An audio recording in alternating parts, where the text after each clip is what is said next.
going on, everyone? It's your guy Cole Jackson back here on Two Guys Watching Football, and we are getting into the debut of Daniel Faalale. Those of you that joined me a couple weeks ago, we broke down the stadium practice, which was obviously very helpful. But now we're actually getting a look at some game film of him in the NFL, and he had a really unique opportunity. We've seen Juwan James kind of take on first string left tackle roles Ronnie Stanley still working his way back. Morgan Moses didn't play in this game. Opened the door for a huge opportunity for Faalale to put his skills on tape and get these valuable reps. So he played 63 snaps.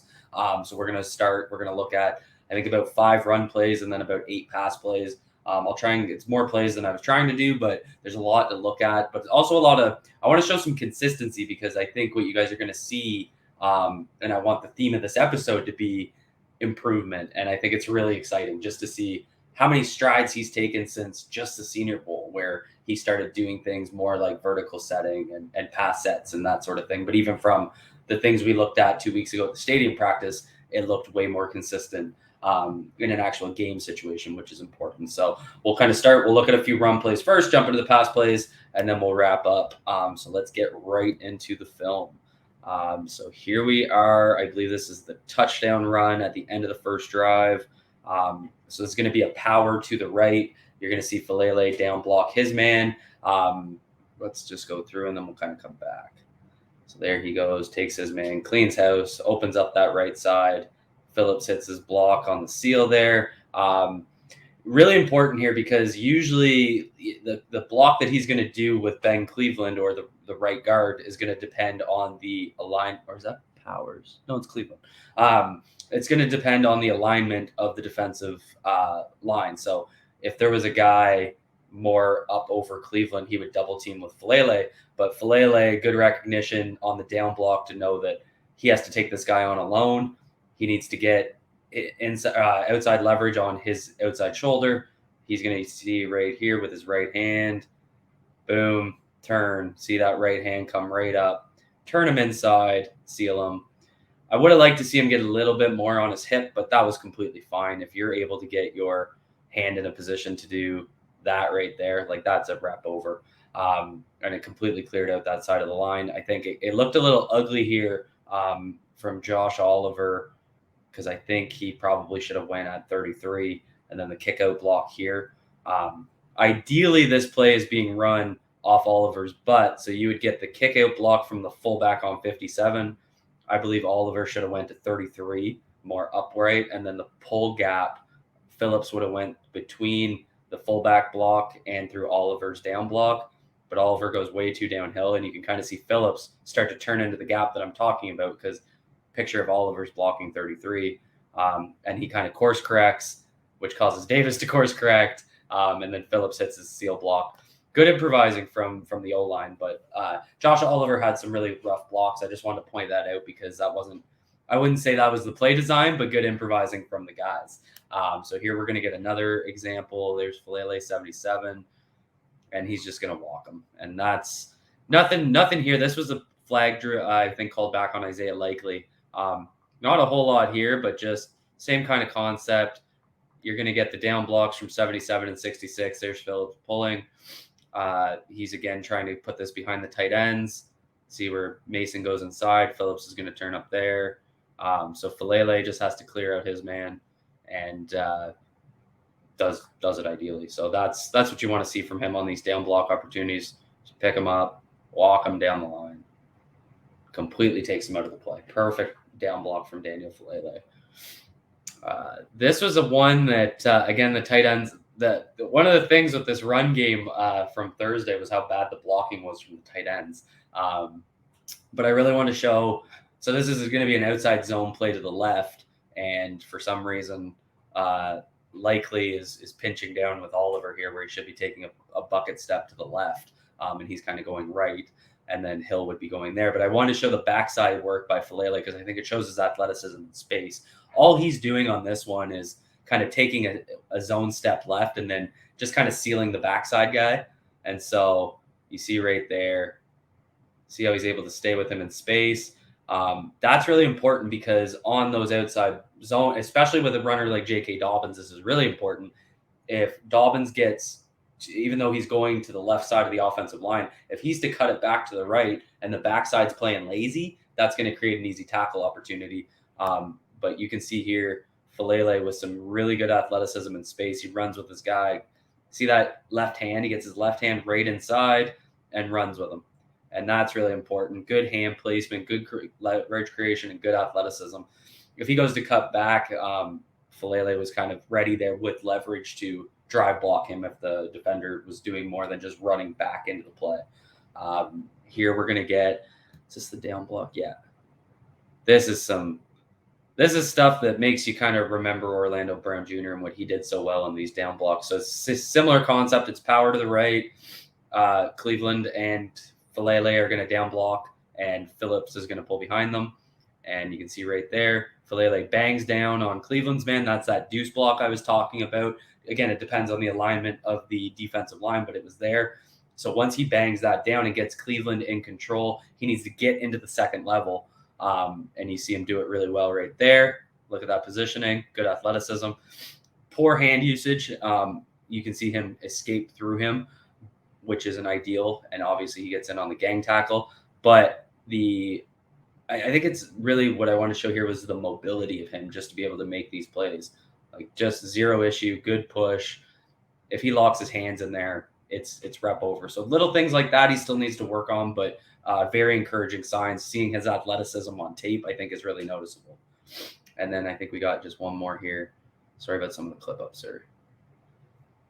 And this is going to be, yeah, he's working a deuce block with Williams, McKenzie. So he's working the deuce block. He gets in there, gets finishing. So like that, just nice little power football here. Opening a little bit of a gap for Tyler Beatty. You can see right there. Again, though, I think you want to see him come off that block a little bit earlier. So he needs to pass him to McKenzie and get his right hand into the linebacker here, 32. And 32 makes his tackle. If Faalale gets off this block a little quicker and gets that right hand out and seals him, that's a huge gap right there. So 32 just played off that gap, made the tackle. So again, still some things that Faalale can do better, things that he's going to have to work on. But I think his athleticism in space and some of his power are really noticeable in those run blocking reps. And now we'll take a look at some of his pass blocking, which was, for me, the story of the day. Like how clean his vertical set looked, how comfortable he looked, how patient he was with his hands, was stuff that I just think is really impressive from where he started. So let's go through. And you're going to see this a lot. I want to point this out. So this is, 5, 7, 8 tech, 9 tech. But basically, the defensive ends on his side were aligning really wide. And that's kind of obvious. They're going to try and hit him with speed rushes, get him out in space, put him on an island, and hopefully to take advantage of him. And that's why his vertical set needs to be so much better than it had been. But you're going to see here that plan didn't work because it was so good. But you're going to see these wide alignments from defensive ends a ton in this game. So he's just going to take one on here. And again, you can just see really masterful rep there. Like he just looks comfortable. You're going to see vertical, vertical, vertical. He's kind of second to get his hands on, but he has good length, so it doesn't really matter. And then like what he did here, getting towards the back of the pocket, you can see he's not quite as deep as James. That's something that is going to come as he develops this skill. I think you want him to be another step deeper as he's going around his arc, because you can see Huntley had a deeper drop set here. But he pushes him out the back of the arc. It's the right idea. He knew enough to welcome him to his outside, and then as he did, push him out the back of the pocket. And he had the foot speed and range to do it. So zero issues there. Gets a little tight here at the end. Like I said, you can see the depth difference about a yard between James and Faalale. That's going to come, but much more comfortable. I think you guys could see it in how fluid he is in his vertical step on this play. And then on this one, again, you can see how wide the defensive end is, but that right there, just so much. Do you guys remember, if you watched the stadium practice video, I kept talking about how he needed to come out of his stance quicker. Look how quick he comes out. Boom. He's already out. Step deep. Boom, boom, boom. Hands. The only thing I wanted to see a little bit better here, when he drops his anchor, ideally you want to have that lower back curve. Some of those things we looked at Tyler Linderbaum's film, where his lower back's curved. He's got good posture. His shoulders are up, and you'll see his shoulders kind of fall back behind his feet right there. So he's losing, but this is kind of the thing about Faalale on this play specifically. Even though 99, that's Rashad Weaver, gets him kind of lined up, like he's so big and strong that it's hard to move him anywhere. So he's got that margin for error. It's just this is technique perfection at this point. Once he gets his punch out, you want to see him arc that lower back. See, he's kind of slunched there. You want to see him do a little bit better than that, but he maintains leverage. He had him lined up. I think that's the key with his game. He needs to get to his set point, deploy his hands, and keep him kind of squared. And if he does that, he's so wide and hard to move around that it's going to be rep over. So he did a really good job there. Again, quickness out of the stance, fluidity in the vertical set. So you're seeing it again here, bit of a wider one. I think this is the one where he has some processing issues. So they're showing 1, 2, 3, 4, 5, 6, 7-man pressure. Reminds you of the Miami Dolphins game. They have a 6-man protection in, depending on if Justice Hill stays in to block. The general rule of thumb for an offensive lineman is to read inside outside. So you want to make sure that if there's 2 guys coming at me and I have to block one of them, I block the most inside guy. And if their pressure outnumbers my protection, which it does in this case, that extra 7th man is on the quarterback. They have to know that that's coming, and they have to get the ball out. That's just football. If they have a 7-man pressure, there's going to be a receiver open. So that's really where the adjustment comes. So ideally, the type of protection that they're going to use, it looked like they had Justice Hill coming over to help on the right side. So he's going to cut across the formation from where he is in the pre-snap alignment. Faalale, I think, just gets overwhelmed here. He didn't know if he was supposed to go inside or outside, so you'll kind of see it here. He ends up blocking nobody. Hill picks that up. Ball comes out. Catch by Likely. Nothing, not anything that's that big of a deal. But as the snap happens, you can see quite clearly that Ben Cleveland was going inside. So to me, Faalale should have been taking the defender to his left, unless the protection dictates that Hill was to come across and then Faalale was to take the right. But I think the overall takeaway is block someone if you're going to make the wrong choice, because you see how quickly Hill comes over and hits that block. So again, this is where when you're watching film, rules of thumb, those sorts of things. You can guess at the protection, but I think it looked to me like Hill had inside man there, but that's not really the general rule of thumb, so it's hard to say. But again, Faalale just needs to block someone. These are things that you want to see in the preseason. You want to see those mental miscues where he needs to fix things like that early in the preseason so that he can get in the film room and work on that. Not really an issue, just kind of showing you guys where there's some needs improvements. And then I like this a lot because this is one of those in tight plays where he did a lot of this type of pass blocking at Minnesota, where he's got a bigger guy right on him. He gets hands on quick, really like that outside hand coming inside and just holding up there. That's just an easy block. Again, welcoming him to his outside and trying to push him out the back of the pocket. So easy pass block there for him. And you saw the snap timing there. One of his more impressive reps in this game. So you can see he's first one out of the stance, and see how he's just chop, chop, chop, chop, getting back. It looks really clean. Hands out, locked in. Again, I think I'd like to see him get another step deeper. I think that's something he'll have to fix when he's working on it, but the fluidity, the way he's moving in space, 0 issues for him. Something that was an issue for him in college.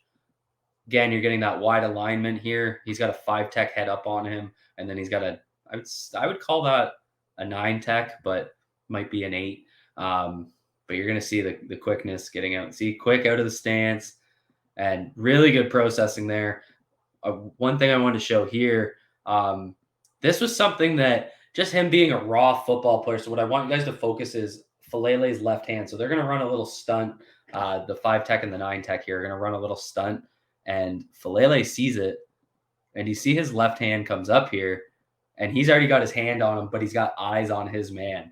That's good stuff because that shows me that he felt well. Either they're communicating. I'm sure that's part of it. That stunt's coming, so Cleveland's probably calling it. Stunt, stunt, stunt, pass, pass, pass, something like that. But Faalale to get that inside hand up, get it right into the right location to be able to take on the knife from the first man, and then Cleveland passes off and picks up the looper. You can see right there. That's just impressive stuff. So I really like that. That showed some advanced hand technique. So again, watch right here. Left hand goes out right there, right into his chest, gets it outside. He takes him over, rep over. Just really good pickup, good communication between Faalale and Cleveland. I thought they played really well together. So that's always good to see. You just want to see guys starting to gel. If Kevin Zeitler was to not be a Baltimore Raven next year and Phillips wins the left guard job this year, plus, Faalale takes over the right tackle job, that could be your right tackle, right guard duo of the future. So it's always good to see. So then we're going to see another one here. Almost getting a little boring at this point, but just again, good fluidity. I think I want to see him another step deeper. That would be the one thing, but I like the finish there at the end. It's really hard to say because, let's see Huntley take a step. So he doesn't really take a drop step. I like how so what I like is his technique is welcoming him to the outside and then pushing him out the back of the pocket. I just think he needs to be a step deeper to do that, to kind of form a bigger pocket around Huntley, create that step up room. But again, fluidity is all there, and then that's just the last one cut kind of out. So you can kind of see it here. I think if you guys go back and watch that stadium practice and some of the things that I was looking at, things snap timing, quickness, getting out of your stance, staying square, like it's all things that I wanted to see him improve, and he improved on all of them, which is really exciting for me. I think this kid's future is so bright. The improvement in 2 weeks only is something that I think is noticeable. And just being able to do it in an actual game, not in a stadium practice where it's live, full hitting, all that sort of stuff. I think it really showed that he came ready to play, came ready to game, and had a really impressive debut in the purple and black. So if you guys like this video, please hit the like button. Please hit subscribe if you're new here. I hope you guys all have a good week. Stay safe. And as always, be good to yourselves, be good to each other.